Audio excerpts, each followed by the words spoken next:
샬롬 샬롬 샬롬 샬롬 샬롬. 하나님 사랑합니다. 여러분 주 안에서 사랑합니다. 18장 1절에서 31절까지 우리 함께 읽었습니다. 미가와 단지파 이야기가 18장에 나와 있죠.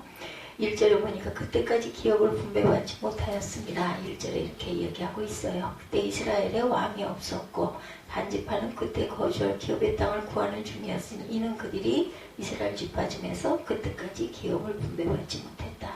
여호수아와 엘르야살 생존 이스라엘 각 지파들이 가나안 땅을 분배받을 때 단지파 역시 제비를 뽑아 그의 기업을 분배를 받았죠. 그러나 단지파가 그때까지 기업을 분배받지 못하였던 것은 가나안 정착 초기에 그들이 분배받은 땅에 거하고 있던 아모리 족속을 쫓아내지 못하고 도리어 그들에게 쫓겨다니고 쫓겨나서 다른 지파에게 섞여 살고 있었기 때문입니다. 이것이 사사기 1장 34절에 증거해요. 아모리 족속이 다한 자손을 산지로 몰아놓고 골짜기에 내려오기를 용납하지 아니하였으므로 결심하고 헤레스산과 아얄론과 사알밤에 거주하였더라. 이렇게 사알빔에 거주하였더니 이렇게 증거하고 있어요. 사사기 1장에 보면 제사장으로 삼았어요. 그죠? 18장 4절에 오늘 본문 4절에 보니까 그가 그들에게 이르되 미가가 이러이러하게 나를 대접하고 나를 고용하여 나를 자기의 제사장으로 삼았다. 레위인 한 명이 미가가 레위 청년에게 돈을 주고 그를 자기 집의 제사장으로 처음에는 자기 아들을 제사장으로 세웠다가 드라빔을 만들어가지고 새기는 삶과 그러다 나중에는 레위 청년을 보고 그 사람에게 제의를 하죠. 내가 옷과 이렇게 먹을 것을 줄 테니 나한테 내 집에서 내 집의 제사장이 되라. 고용했어요. 그 성읍을 단이라 하였더라. 18장 29절에 단은 어떤 곳인가? 단 지파가 신상을 세우고 보통 사람으로 제사장을 삼은 것이죠. 사사기 18장 29절에서 30절에 증거합니다. 이스라엘에게서 태어난 그들의 조상 단의 이름을 따라 그 성읍을 단이라 하니라. 단 자손이 자기들을 위하여 그 새긴 신상을 세우고 모세의 손자여 게르솜의 아들인 요나단과 그의 자손은 단 지파의 제사장이 되어 그 땅 백성이 사로잡히는 날까지 이르렀더라. 여러 번 금송아지를 세운 것이기도 합니다. 그것은 열왕기상 12장 28구절에 이에 계획하고 두 금송아지를 만들고 이스라엘아 이는 너희를 애굽 땅에서 인도하여 올린 너희의 신들이라 하고 하나는 베델에 하나는 단에 두죠. 금송아지를 만들어서 거기다가 산당을 세워서 제사를 드리게 합니다. 하나님 집이 실로에 있을 동안에 18장 31절에 말씀하고 있어요. 언약궤를 모셔야 되었던 성막이 실로에 있었음을 뜻합니다. 가나안 정복이 일단락이 된 후에 성막은 에브라임 지파의 성읍인 실로로 옮겨졌어요. 여호수아 18장 1절에 증거하죠. 여기서 성막은 여호와의 전으로 불리워집니다. 이와 같이 그 당시 성막이 실로에 있었음에도 단 지파 미가가 새겨 만든 신상을 단에 세워두고 우상 숭배를 합니다. 여호와 하나님은 성전 외에 다른 곳에서 제사 드리는 것을 구약에 금했죠. 보면 신명기 12장 5절에서 7절, 11절에서 14절에 증거합니다. 따라서 단 자손이 단의 신상을 세워 섬긴 것은 야훼를 거역하는 죄악이었습니다. 여호수아 22장 16절에 증거합니다. 한편 이스라엘은 실로에 모셔두었던 언약궤를 블레셋의 전쟁에서 빼앗기게 되었어요. 그렇죠? 이는 여호와의 영광이 이스라엘에서 떠났음을 의미합니다. 사무엘상 4장 20절에 시편 78편 60절에 사람 가운데 세우신 장막 곧 실로의 성막을 떠나시고 예레미야 7장 12절에 너희는 내가 처음으로 내 이름을 둔 처소 실로에 가서 내 백성 이스라엘의 악에 대하여 내가 어떻게 행하였는지를 보라. 예레미야 26장 6절에 내가 이 성전을 실로같이 되게 하고 이 성을 새긴 모든 민족의 저주거리가 되게 하라 하셨느니라. 이렇게 말씀하고 있어요. 그래서 미가와 단지파 이야기 제가 그 요약된 부분을 말씀을 드렸습니다. 그 지파는 단지파였어요. 17장은 한 가정의 미가의 가정의 타락을 다루었고 아까 말씀드린 대로 이제 18장은 한 지파의 타락을 다루고 있습니다. 한 가정에서 한 지파. 그래서 17장은 한 가정의 타락, 18장은 한 지파의 타락, 단지파죠. 그 지파는 단지파인데 단지파의 타락 이야기는 사사시대 초기의 이야기입니다. 그런데 사사기의 마지막 부분에 다루고 있는 이유는 단지파의 타락이 이스라엘의 타락을 대표하는 사건이기 때문이죠. 사명을 버리고 쉬운 것을 추구하고 있어요. 1절, 2절 보면 그때 이스라엘 왕이 없었고 단지파는 그때에 거주할 기업의 땅을 구하는 중이었으니 이는 그들이 이스라엘 지파 중에서 그때까지 기업을 분배받지 못하였습니다. 단 자손이 소라와 에스비올에서부터 그들의 가족 가운데 용맹스러운 5사람을 보내어 땅을 정탐하고 살피게 하며 그들에게 이르되 너희는 가서 땅을 살펴보라 하며 그들이 에브라임 산지에 가서 미가의 집에 이르러 거기서 유숙하니라. 그때는 이렇게 정탐을 미리 이런 식으로 했던 것 같습니다. 단지파가 자기들이 거주할 땅을 찾아 나섰어요. 그래서 정찰대 5명을 보내었는데 그 정찰대 5명이 사사기 17장에 나오는 미가의 집까지 갔다라는 것이죠. 이것부터가 문제입니다. 한 지파가 살아가야 할 땅을 찾는 것은 지극히 당연한 이야기 같지만 사실은 타락이고 불신앙입니다. 이스라엘 백성은 12지파죠. 여호수아는 12지파에게 하나님이 주신 땅을 분배했어요. 그 중에 이미 정복한 지역을 기업으로 배정받은 지파도 있었지만 아직 정복되지 아니한 땅을 배정받은 지파도 있었습니다. 너는 가서 그들을 쫓아내고 거기에서 살고 뿌리를 박아라 했는데 그걸 못한 거예요. 오히려 거꾸로 쫓겨다니죠. 그래서 아직 배정받지 아니한 땅을 기업으로 받은 지파는 열심히 싸워서 가난안 사람들을 몰아내고 하나님이 주신 기업을 차지했습니다. 그 일에 모범을 보인 사람이 유다지파 갈렙이었고 오니엘이었죠. 유다지파뿐만 아니라 다른 지파도 여호수아 유언대로 열심히 싸워서 하나님 주신 기업을 차지하고 살았는데 이 일에 성공하지 못한 지파가 있었는데 바로 단지파였다.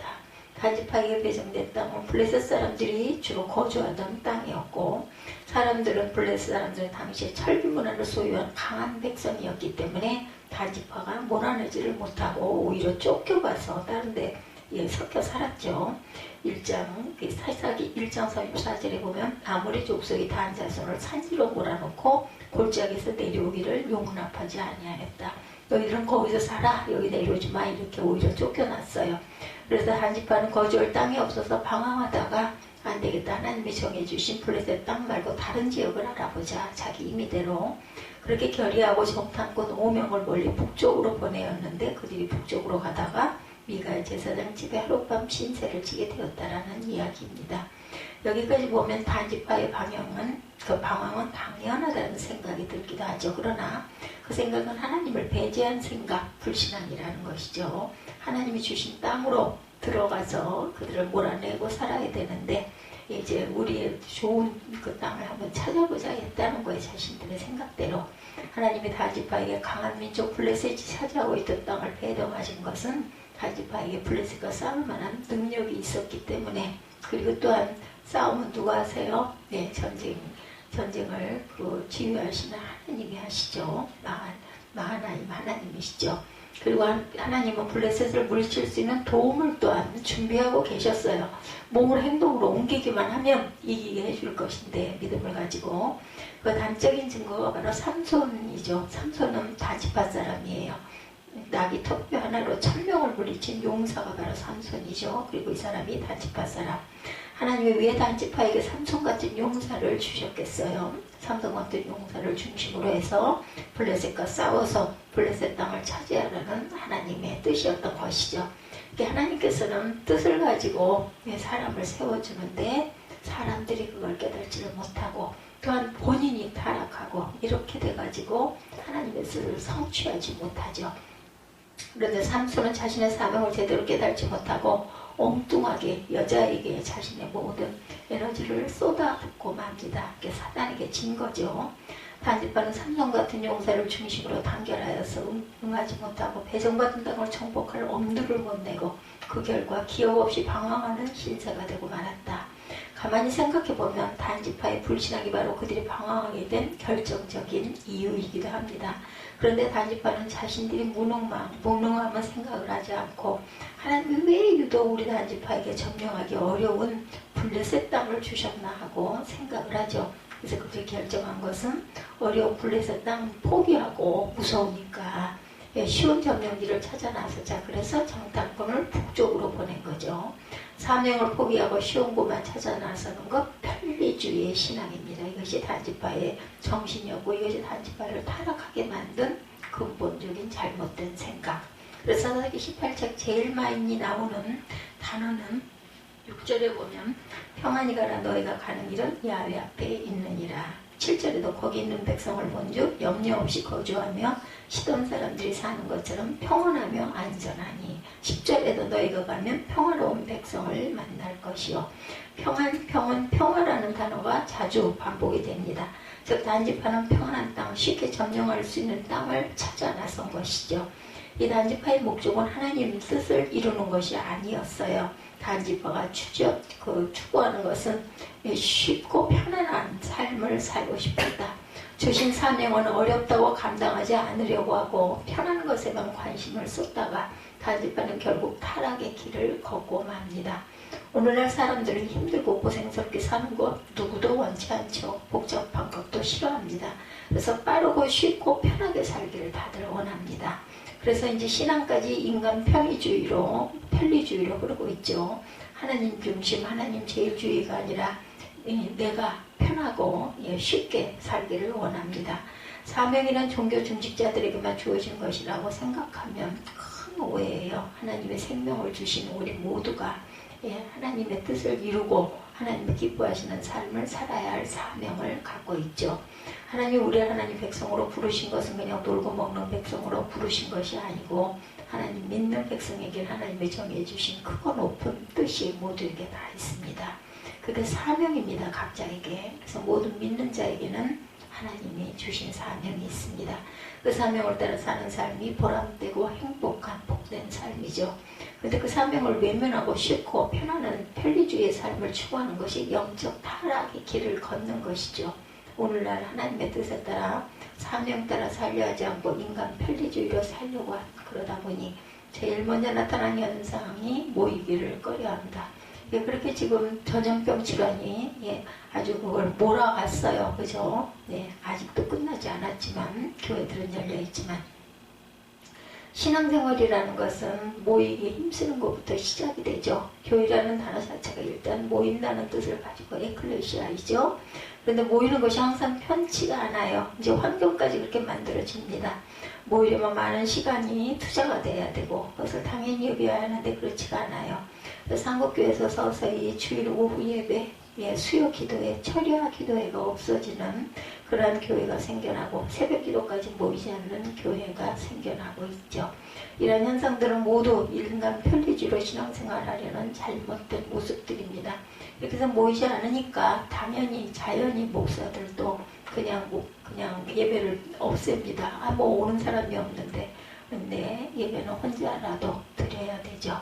그래서 이런 말도 들립니다. 예배를 꼭 교회 가서 드려야 하냐. 하나님은 어디나 계시는데 그냥 집에서 편하게 인터넷으로 말씀 듣고 헌금은 온라인으로 보내면 되지. 헌금을 이거 온라인으로 보내는 사람들이 있나 보죠. 그나마도 양심이죠. 그게 편리주의의 신앙입니다. 사람을 편하게 해주는 노력은 좋지만 예배의 거룩성과 예배의 본질까지 흐려지는 모습들이 생겨나고 있어요. 코로나19로 인해서 아주 부축해졌죠. 서울의 어느 교회는 초신자를 편하게 해주기 위해서 교회당 한쪽에 재터리를 만들어 두고 거기서 숨어서 피지 말고 편하게 담배를 피고 예배 드리라 이런 곳도 있다고 합니다. 그러다 교회당 안에 맥주홀이 생겨나진 않을지 하는 이야기도 있습니다. 오늘날 사람들이 작은 교회를 외면하는 이유, 편리하고 쉽게 신앙생활을 하기 위해서 작은 교회는 주일에 한 번만 결석을 해도 다 보이죠. 그러다 보니까 부담스럽다. 그리고 아무도 일하는 사람들이 없으니까 내가 해야지 이런 마음이 자꾸 들다 보니 하기는 싫고 눈에 띄기는 하고 아주 입장이 난처한 거죠. 그렇기 때문에 작은 교회는 피하고 중대형 교회 그저 뒷자리에 살짝 앉아서 예배드리고 누구도 참견하지 않게 그냥 슬그머니 얼른 가정으로 돌아가는 축도할 때 나가죠. 그래서 보면 그래서 신앙생활들이 편하지 않다고 합니다. 큰 교회에 등록해서 숨어서 살짝 예배만 드리고 가는 그런 편리주의의 신앙인들 믿는 자일까요? 예배 한 번도 빠져도 잘 표시 안 나는 교회를 다니려고 한다. 이제 사명을 버리고 쉬운 것만 추구하는 단지파와 별다른 차이가 없다라는 것. 그러면 편리하게 신앙생활을 하라 이것은 결코 성령의 음성은 아니죠. 이것은 교회를 무너뜨리려는 마귀의 전술입니다. 두 번째, 사명을 버리고 가는 단지파에게 성공을 약속한 엉터리 성직자. 3절에서 6절에 증거하죠. 사명을 버리고 북쪽 시온 땅을 찾아 나선 단지파, 그들은 미가의 집에 하룻밤을 묵죠. 그 미가의 집에 개인 제사장을 하는 레위인을 만나게 됩니다. 그 레위인은 미가의 집에 오기 전에 단지파 사람들과 어떤 친분이 있었던 것 같아요. 그래서 질문하죠. 3절 이하에 보면 누가 너를 이리로 인도하였으면 내가 여기서 무엇을 하고 여기서 무엇을 얻었느냐. 어떻게 베들레헴에 있어야 할 성직자가 에브라임 지파 미가의 집에 있느냐는 말입니다. 그래서 레위인은 대답을 하죠. 4절에 그가 그들에게 이르되 미가가 이러이러하게 나를 대접하고 나를 고용하여 나를 자기의 제사장으로 삼았느니라. 하나님의 제사장 역할을 해야 할 레위인이 그 개인 집의 제사장이 된 이유는 먹고 살 돈을 두둑하게 주기 때문이라는 것입니다. 그래서 단지파 정치할 때는 미가 제사장에 묻죠. 5절에 그들이 그에게 이르되 청하건대 우리를 위하여 하나님께 물어보아서 우리가 가는 길이 형통하는지 우리에게 알게 하라. 아니 물어보려면 제대로 된 제사장에 물어봐야지 하나님의 정해준 사명지를 버리고 개인 집의 제사장으로 고용된 타락한 성직자에게 무엇을 물어본다는 말인가. 더구나 그들은 하룻밤 신세를 지면서 미가의 집에 우상이 있는 것도 보았겠죠. 하나님을 섬기는 것이 아니라 우상 섬기는 제사장에게 무슨 하나님의 뜻을 물어본다는 말일까요? 근데 이 물음에 대답하는 미가의 제사장도 같은 수준입니다. 6절에 보면 평안히 가라 너희가 가는 길은 야훼 앞에 있느니라. 또 그럴듯하게 축복을 해주죠. 이 미가의 제사장이 바로 된 제사장이라면 하나님께 물어볼 것도 없이 단지파를 책망해야 했겠죠. 하나님이 주신 땅을 버리고 어디로 가려느냐 돌아가거라 이렇게 했어야 됩니다. 그러나 미가의 제사장은 그들이 바라는 답을 알고 있었죠. 잘 될 것이다. 복을 빌어줍니다. 그들은 그 말을 듣기 원했고 바라던 답을 그대로 대답을 해주죠. 비율을 맞춰준 겁니다. 그렇게 축복의 말을 해주면 뭐라도 좀 주고 갈까 기대를 했는데 지금 딱 맞았어요. 편리주의 신앙으로 타락의 길을 걸어가면서 성공을 바라는 단지파나 우상 섬기면서 하나님 이름으로 축복을 빌어주고 사례금 한 푼을 받기를 원하는 타락한 성직자나 다 같은 수준이다. 세 번째, 하나님 이름으로 평화 깨뜨리는 단족속입니다. 7절에서 29절까지 이어지죠. 단지파의 5명 정찰대는 계속 북쪽으로 가다가 라이스라는 동네를 발견합니다. 살기 딱 좋은 땅. 이에 7절에 보면 5사람이 떠나 라이스에 이르러 거기 있는 백성을 본즉 염려 없이 거주하며 시돈 사람들이 사는 것처럼 평온하며 안전하니 그 땅에는 부족한 것이 없으며 부를 누리고 시돈 사람들과 거리가 멀고 어떤 사람과도 상종하지 아니합니다. 근데 무엇보다 좋은 것은 그 땅은 방어 성벽이 없는 땅이었다. 정복하기 가장 쉬운 땅이었습니다. 그것을 어떻게 할까요? 본문에 잘 나와 있지는 않습니다. 고고학자들이 라이스를 발굴해 보니 주전 1200년경에는 라이스의 성벽이 없는 땅으로 나타납니다.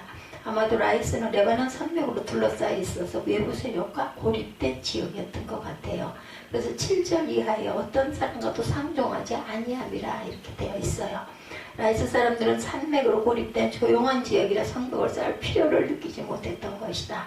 그런데 단지파 정탐꾼들은 보고 단번에 생각하기를 성벽도 없는 저 동네는 너무너무 정복하기 쉽다. 그래서 그들은 라이스를 정복 대상으로 삼습니다.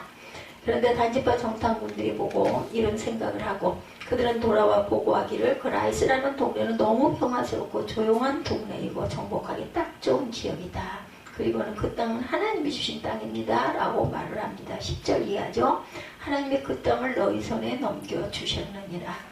그래 단지파는 하나님의 이름을 걸고 산지에서 평화스럽고 조용히 살던 라이스 주민들을 죽이고 그 성읍을 차지합니다. 27~28절에 아무 이유 없이 하나님 이름을 걸고 학살하고 정복해버리죠. 단지파는 하나님 이름으로 사륙하고 평화를 깨뜨리고 하나님의 이름이 이렇게 오용되고 있었습니다. 나지 중세 때 기독교 십자군이 하나님 이름으로 이방인을 함부로 살인하고 강도짓하고 못된 짓들을 해서 지금 중동지역 사람들은 기독교 십자군 하면서 치를 떤다고 합니다. 왜냐하면 그만큼 죽음을 당했기 때문에 조상들이 이제 교회는 하나님 이름으로 더 이상 죄를 짓지 말아야 되겠다. 네 번째, 편리주의 예배를 위해 무상쟁탄전을 벌이는 단지파 14절에서 26절에 증거합니다. 단지파는 5명의 정찰대의 보고에 따라 라이스를 정복하기 위하여 600명의 정예 군대를 보냅니다. 그런데 그 600명 군사들이 새로운 땅을 정복하려고 북쪽으로 가다가 미가의 집에 멋진 우상이 있다는 것을 알고 강제로 미가의 집의 신상과 애국과 드라빔을 빼앗고 그 집 제사장 노릇하던 레위인도 매수하여 데리고 가죠. 미가의 집에 있는 우상들이 무엇이 탐이 난다고 그것을 뺏어갈까? 아무런 능력 없는 우상을 폭력으로 빼앗아가는 단지파의 용사들. 그 우상을 빼앗기지 않으려고 길을 쓰는 미가나 한심한 이스라엘 백성들입니다. 모두 다.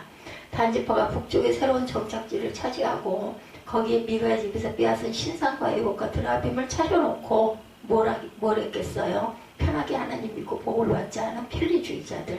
이스라엘 백성들은 이스라엘 어디에 살더라도 명절에는 반드시 성소가 있는 곳으로 가서 제사를 드리고 예배를 드려야 하게 되었던 시대였죠.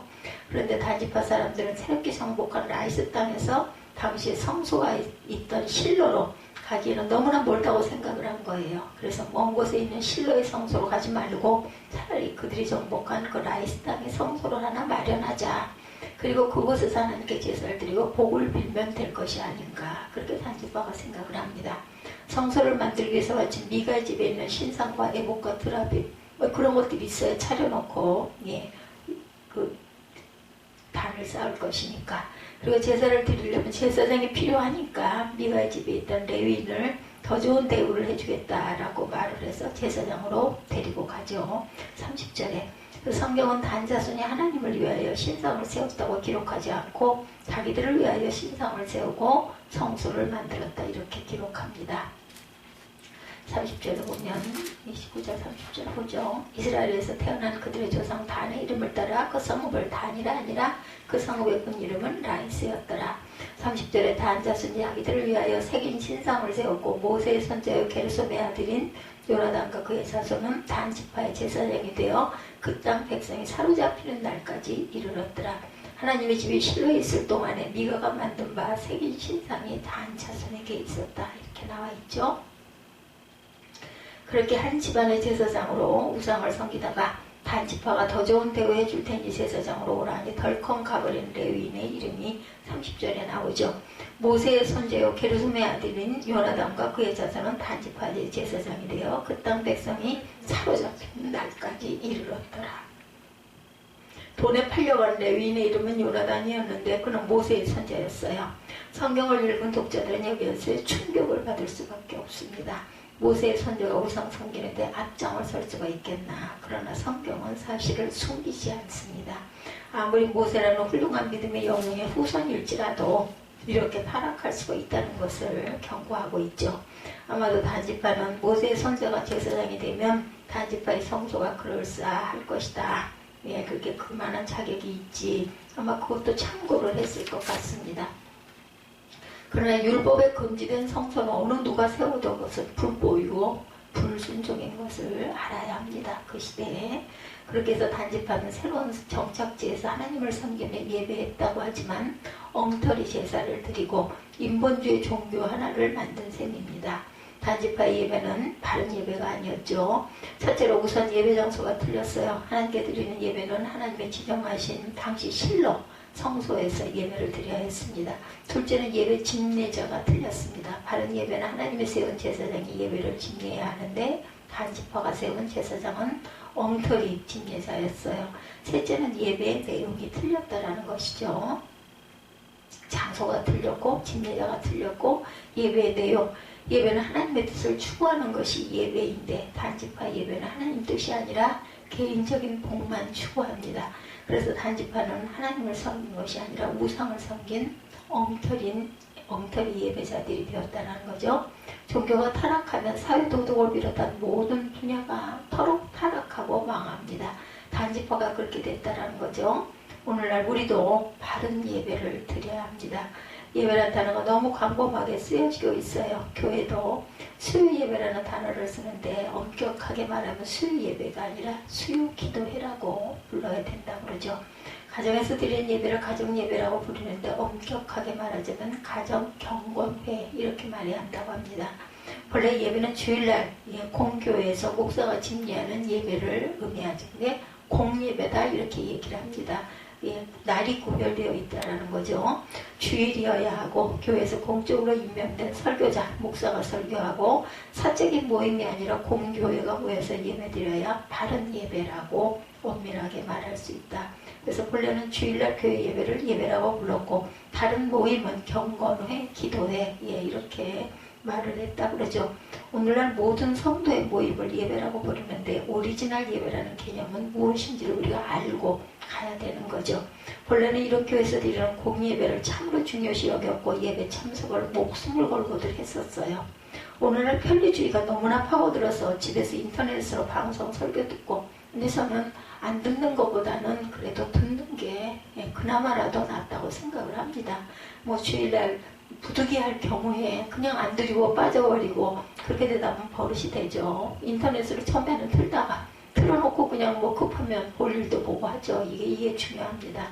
이것은 예배가 아니라 복음방송 듣는 거라는 겁니다. 그렇게라도 들어야 되겠죠. 점점 편리주의가 괴로워지게 될 것이고, 그러나 우리 성도들 전통적 예배를 지키는 참 자녀들이 또한 그렇다 할지라도 많이 있습니다. 거짓된 성공, 거짓된 평안의 속은 단지파 이야기가 30절과 31절에 18장 말미에 단지파는 새로운 정착지를 얻었으니 성공한 듯 보였어요. 그러나 그것은 성공이 아니었죠. 단지파는 새로운 정착지에서 평안을 누리는 것 같았으나 그것은 참 평안이 아니었습니다. 거짓된 성공에 속지 말고 거짓된 평안에 속지 말아야 되겠다. 나태함이 평안이 돼서는 안 되겠죠. 그것을 어떻게 할까? 성경은 말미에 반드시 하나님의 심판이 있을 것을 암시합니다. 30절 이하 31절에 보면 그 땅 백성이 사로잡히는 날까지 이르렀더라. 하나님의 집이 실로에 있을 동안에 미가가 만든 바 새긴 신상이 단 자손에게 있었더라. 이게 이유예요. 원인을 여기 얘기하고 있죠. 사로잡힌다는 것은 망한다는 뜻인데 결국은 뭐가 된다는 거예요. 그들의 하나의 포로들이 되는 거죠. 단지파는 결국 망하고 말았다. 단지파는 아수르에 의해서 가장 먼저 멸망한 지파이기도 합니다. 이스라엘 역사의 우상제도로 공식적으로 채택한 지파는 단지파였다고 열왕기상 12장 25절에서 33절에도 증거합니다. 그 결과 하나님의 심판이 임할 때 아수르에 의해서 가장 먼저 망한 지파가 단지파였다.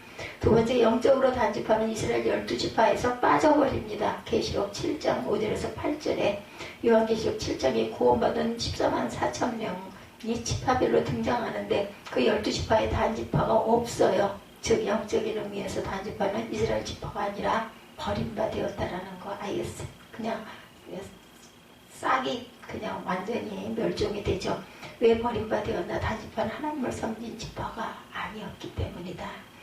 적용을 하자면 단지파처럼 하나님 말씀에서 떠났는데도 잘 되는 일, 하나님 말씀에 순종하지 않았는데 성공했다면 그것은 성공도 축복도 아니라는 거죠. 거짓된 평안이고 거짓된 축복입니다.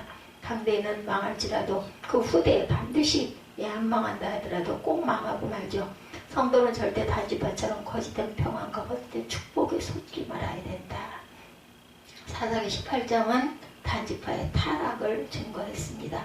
첫 번째 사명을 버리고 쉬운 것을 추구한 단지파 1, 2절이었어요. 두 번째 사명을 버리고 가는 단지파에게 성공을 약속한 엉터리 성직자 3절에서 6절이었죠. 하나님 이름을 평화를 깨뜨리는 단지파 세 번째입니다. 7절에서 29절까지. 네 번째 편리주의 예배를 위해 우상 쟁탈전을 벌이는 단지파 14절에서 26절. 거짓된 성공, 거짓된 평안에 속은 단지파의 말로 30절에서 31절. 그래서 12지파 중에서 단지파가 빠져버리죠. 여기서 요한계시록 7장에 그것이 증거가 됩니다. 이것도 또한 구약과 신약의 짝을 이루는 증거의 장들이라는 것을 잊지 않는 저와 여러분들이 되시기를 주님의 이름으로 축복합니다.